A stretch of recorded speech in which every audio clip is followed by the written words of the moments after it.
trovalona. Ô Mané, tirou quantas galhotas?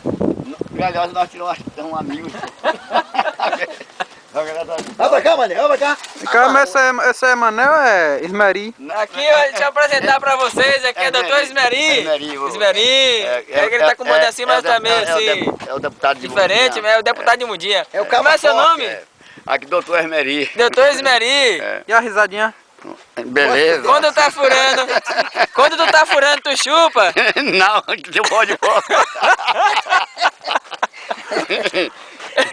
É, seu... Negócio novo, tu Seu chupa? Esmeri, dá uma risadinha aí. Beleza. Beleza, seu Esmeri.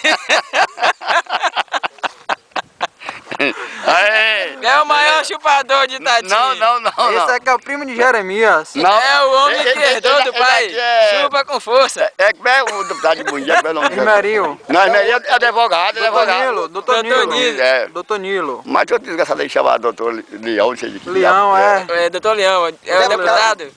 Qual é o nome do seu deputado? Leão. Leão de quê? Leão A televisão quer saber. O povo que está em casa quer saber qual é o nome do senhor. Chama agora Frozinho. Frozinho. Ó, Fulano teve de- o primeiro turno das eleições, quem foi que ganhou? A Raimunda. E no segundo turno ontem? A Raimunda de novo. Só que eu não votei, eu tenho que pagar multa? Não, a gente paga por você.